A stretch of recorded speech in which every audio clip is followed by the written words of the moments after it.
வணக்கம் நண்பர்களே, உங்கள் வைகை மீனவன் கரட்டுப்பட்டி பொன்சிவா. இப்போ கருத்து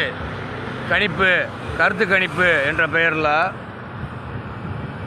சில ஆய்வுகளை மேற்கொண்டு அதன் முடிவுகளை சோசியல் மீடியாவில் சொல்லிக்கிருக்காங்க.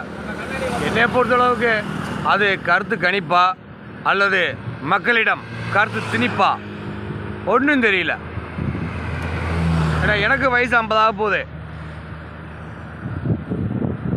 இன்ன வரைக்கும் இந்த கருத்து கணிப்பு எப்படி எடுக்கிறாங்க, எங்கே எடுக்கிறாங்க, எந்த அடிப்படையில் எடுக்கிறாங்கன்னு தெரியல.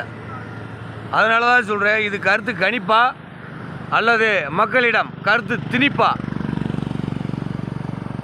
கருத்து கணிப்புன்ற பேரில் வருகிற சட்டமன்ற தேர்தலோட மக்கள் மத்தியில் யாருக்கு ஓட்டு போடணும் அப்படின்ற நினப்பை அழிக்கிறாங்கன்னு நினைக்கிறேன். எனக்கு என்னமோ இந்த கருத்து கணிப்பு அப்படின்ற பேரில் சிலர் வெளியிடும் ரிசல்ட்டு ரொம்ப மோசமான ரிசல்ட்டாக இருக்குது. ஒரு வாட்டி அதிமுக முன்னிலைன்றியான், அப்புறம் திமுக முன்னிலைன்றியான், இன்னொருத்தனை பார்த்தா நாம் தமிழர் முன்னிலைன்றியான், இன்னொருத்தனை பார்த்தா தவக முன்னிலைன்றியான். இவங்களோட கருத்து கணிப்பு எதன் அடிப்படையில் இருக்குன்னே தெரியல.